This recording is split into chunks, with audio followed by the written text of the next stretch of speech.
Pemirsa, jelang tahun politik, beberapa lembaga survei merilis nama-nama yang menjadi pilihan masyarakat untuk menjadi calon presiden.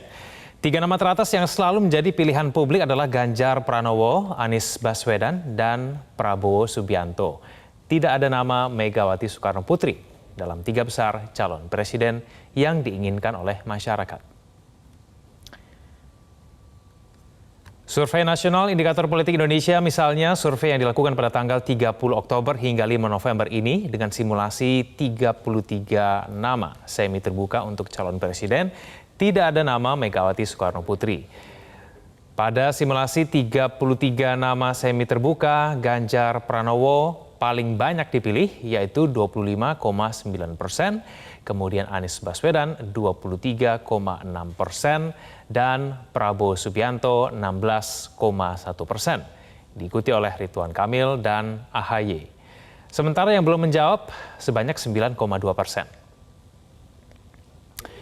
Dan kemudian dalam temuan lembaga Poltreking Indonesia, survei nasional dalam periode 21 hingga 27 November menyebutkan tendensi politik Pilpres 2024 semakin mengerucut kepada beberapa nama figur. Terdapat 5 capres yang potensial maju karena memiliki elektabilitas kuat dan atau pemegang tiket partai politik. Dari simulasi 20 nama calon presiden juga tidak ada nama Megawati Soekarno Putri.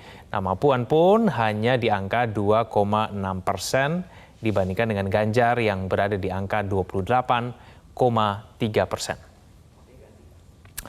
Kemudian kita bergeser ke survei dari SMRC atau Saiful Mujani Research and Consulting. Dan kali ini ada 45 nama dalam survei semi terbuka nama capres yang dilakukan pada Desember 2022. Nama Megawati ada di angka 1,7%. Sangat jauh dibandingkan dengan Ganjar Pranowo di angka 26,5%.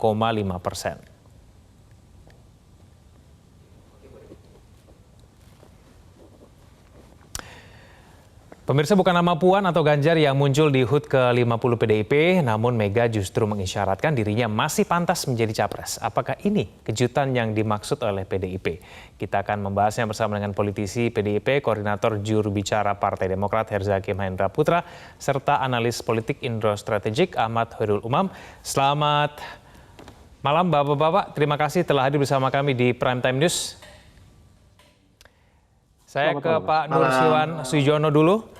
Pak Nursiwan, bukan nama Puan atau Ganjar, tapi Mega mengatakan dirinya masih pantas menjadi capres. Nah, apakah ini kejutan yang dimaksud?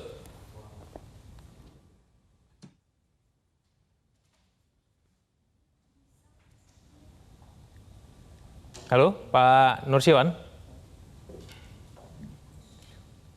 Pak Nursiwan, suaranya belum terdengar? Selamat malam, dengar nggak suara saya? Dengar. Silakan Pak Nusirwan. Assalamualaikum, saya nggak dengar tadi apa yang mau ditanya itu. Oke, saya ulang lagi Pak Nusirwan. Pak Nusirwan, bukan nama Puan atau Ganjar yang kemudian diumumkan oleh Bu Mega menjadi capres, tapi kemudian Mega mengatakan dirinya masih pantas begitu menjadi capres. Apakah memang ini kejutan yang dimaksud oleh Pak Hasto? Itu kan kesimpulannya Anda. Tidak ada kalimat ibu yang mengatakan demikian. Itu Metro TV yang mengatakan bahwa akan nyapres lagi. Bukankah kemudian dari pernyataan itu mengisyaratkan bahwa Bu Mega masih pantas kemudian dipilih?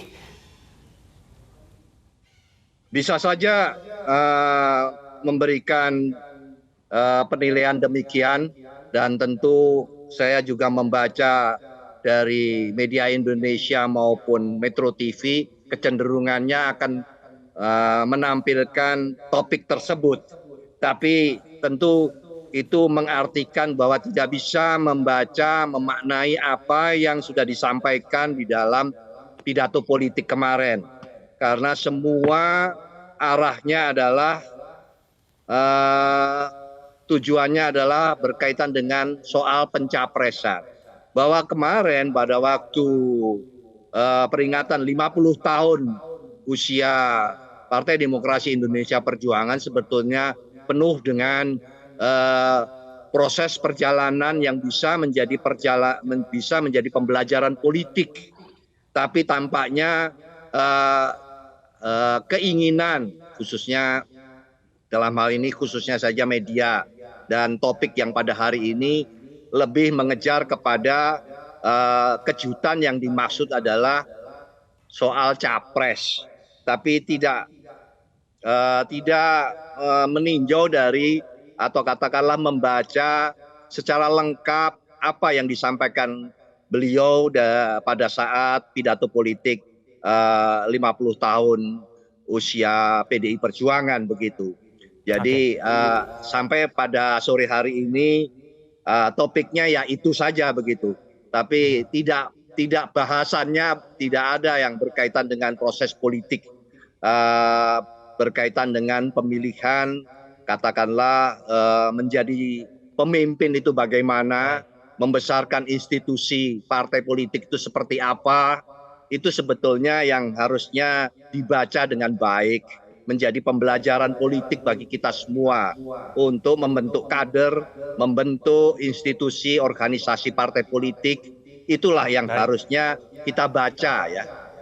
Tampaknya yang dikutip atau katakanlah yang menjadi target untuk pembahasan itu adalah soal itu saja. Saya langsung ke Mas Umam. Mas Umam, menurut Anda makna dari pernyataan Megawati Soekarno Putri seperti apa dalam HUT PDIP kemarin? Ya, saya pikir yang disampaikan oleh Sekjen PDIP Pak Hasto bahwa akan ada kejutan itu ternyata adalah bagian dari event marketing strategy. Karena kejutannya sendiri adalah tidak ada kejutan itu sendiri. Nah, dan kemudian semua orang juga kena prank dari Pak Hasto. Tetapi bagaimanapun juga sikap dari Bu Megawati kemudian melanjutkan misteri yang selama ini ditunggu-tunggu oleh banyak pihak. Bukan hanya konteks masyarakat, tetapi juga ada satu kekuatan politik yang bernama Koalisi Indonesia Bersatu yang hingga saat ini langkah politiknya masih tersandera dan tidak mampu melakukan apa-apa tanpa ada sikap politik yang jelas dari PDIP. Nah, tadi ya terkait dengan yang disampaikan oleh Pak Nusirwan, sebenarnya Bu Mega melempar sejumlah keyword, sejumlah kata kunci termasuk statement yang kemudian membuka spekulasi yang cukup beragam. Apakah Bu Mega yang selama ini kita pahami sebagai queen maker, ataukah dia berubah ingin menjadi political player lagi untuk kemudian dicalonkan sebagai capres di kontestasi 2024 mendatang. Tetapi kalau misal kita cermati, most likely, besar kemungkinan Bu Mega tidak akan menjadi political player, tetapi tetap menjadi queen maker. Pertanyaannya adalah, apakah kemudian metode pengambilan keputusan yang dilakukan oleh Bu Mega itu melibatkan berbagai elemen, termasuk mitra-mitra politik, atau dipegang sendiri oleh Bu Mega? Kalau statement dari Bu Mega dengan clear menyampaikan, itu urusan gue. Artinya apa? Artinya bahwa ini ada kecenderungan untuk tidak menggunakan semacam proses demokrasi yang terbuka, tetapi lebih diarahkan di dalam konteks model demokrasi terpimpin, seperti yang dulu dilakukan oleh Bung Karno. Nah, oleh karena itu di dalam konteks ini saya pikir Bu Mega memang dengan tampil secara percaya diri ingin menunjukkan kedaulatan partainya, bahwa PDIP tidak ingin dipengaruhi, tidak ingin diintervensi, tidak ingin digiring oleh manuver-manuver politik eksternal yang dimainkan oleh berbagai elemen, jaringan relawan, termasuk partai-partai politik yang dianggap quote by quote dalam bahasanya Bu Mega mendompleng kekuatan politik PDIP. Nah, oleh karena itu di sini spekulasi semakin terbuka, tetapi beberapa informasi dan juga statement dari Bu Mega saya pikir memberikan ruang yang sangat multi-interpretable dalam konteks mencerna 2024 mendatang.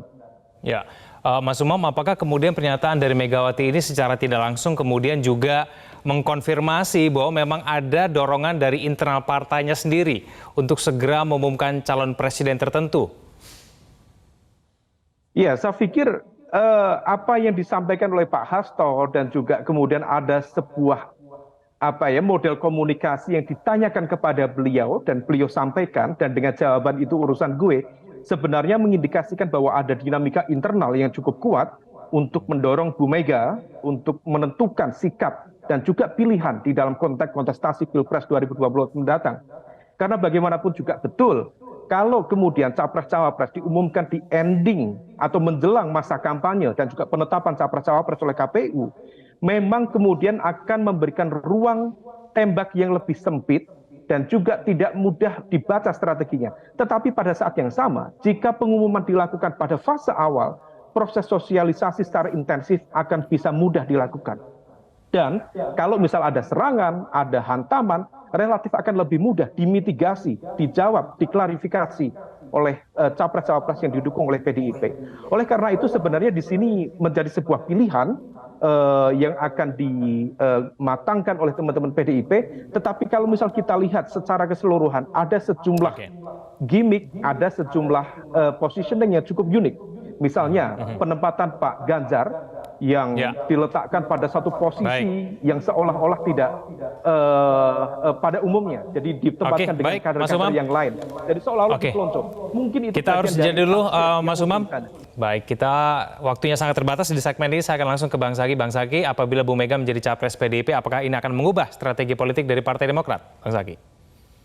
Ya, terima kasih. Pertama kami ingin sampaikan dulu selamat ulang tahun kepada Pak Nusirwan Sujono ya. Teman-teman PDIP telah berusia 50 tahun. Ini usia yang sangat-sangat matang untuk partai politik dan tidak mudah. Demokrat sendiri saat ini usianya baru 21 tahun ini gitu ya. Jadi memang penuh dengan dinamika, apalagi kan kita tahu pasca Orde Baru kita sudah menjalani 5 pemilu. PDIP ini kan 3 kali menjadi pemenang.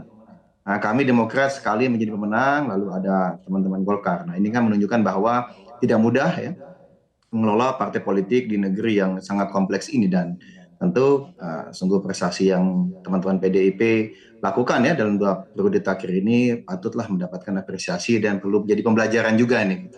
Nah, kalau dari Demokrat sendiri melihat banyak hal yang bisa kita pelajari, karena dulu kami 10 tahun di pemerintahan sebelum saat ini PDIP ya. Gantian nih kami sekarang menjadi yang di dalam pemerintahan. Dinamika ini akan terus terjadi sebenarnya. Kalau kita bicara mengenai Pilpres, kita bicara apakah mencalonkan diri atau tidak mencalonkan diri, ya itu kan sebenarnya tergantung kepada masing-masing partai. Setiap partai punya fatsunnya masing-masing, punya mekanismenya masing-masing. Seperti apa? Karena kalau dari kami sendiri melihat bahwa bukan masalah pantas atau tidak pantas gitu, tetapi bahwa ya sebagai partai politik yang sah dan legal, punya mekanisme sendiri mengajukan, jelas di konstitusi. Syaratnya adalah memiliki suara tadi, ya, kursi di parlemen minimal 20%, dan PDIP bisa mengajukan sendiri. Kalau kami saat ini perlu berkoalisi nih, bekerja sama dengan partai lain ya, jadi gabungan parpol untuk bisa mengajukan calon presiden dan wakil presiden. Jadi kalau kita bicara mengenai kondisi objektif, ya sangat memungkinkan ini PDIP mau memajukan siapapun, tidak tergantung partai lain. Nah, yang kedua adalah kalau dari kami tentu setiap parpol itu sangat realistis. Ya, kami apresiasi dan sikapnya sama sebenarnya teman-teman PDIP ini. Ibu Mega kemarin sampaikan bahwa akan memilih capres dari kader sendiri, ya wajar saja. Karena bagaimanapun setiap dari partai politik ini kan sebisa mungkin ya kader-kader utamanya lah yang dimajukan dalam kontestasi Pilpres. Baik, saya ke Pak Nusirwan. Harus rasional juga gitu. Baik, ya kan? Pak Nusirwan, apakah sudah bisa dipastikan, karena kemarin tidak diumumkan siapa capres PDIP, apakah ini artinya kemudian PDIP akan mengumumkan capresnya di menit-menit akhir jelang pendaftaran ditutup? Ya, mau menit-menit terakhir, mau di awal, tentu kita memiliki perhitungan-perhitungan. Kami, maksudnya Ibu Megawati, akan pada saatnya yang paling tepat dengan mempertimbangkan berbagai hal. Ingat ya, menyodorkan, memilih pemimpin Presiden Republik Indonesia itu tidak sesederhana yang kita bayangkan. Bahwa kami PDI Perjuangan sudah menyodorkan 2014 Pak Jokowi sebagai calon presiden dan sampai pada hari ini menjabat kepala pemerintahan presiden dan kepala negara, itu pun tentu melalui proses dan tinjauan pengamatan yang cukup panjang, sehingga sama saja pada hari ini kalau misalnya menuntut kejutan yang akan disampaikan, tinjauannya tentu harus secara lengkap akan kita Ibu akan melakukannya itu dengan secara utuh tentu akan disampaikan pada saatnya, sehingga tidak bisa tadi Ibu sudah menyampaikan ya kita tidak perlu harus didesak-desak atau katakanlah diburu-buru, karena memang bahkan sudah ditegaskan pula oleh Pak Jokowi tidak gerusa-gerusu, karena ini yang dipimpin ini 250 juta orang, tidak mudah. Oke, baik, kami sudah menangkap poinnya. Kita akan tunggu nanti kapan kemudian Bu Mega akan mengumumkan siapa capres pilihan PDIP. Waktu kita sangat terbatas. Terima kasih Bang Zaky, terima kasih Pak Nusirwan dan Mas Umam telah bergabung sama kami di Prime Time News. Selamat malam.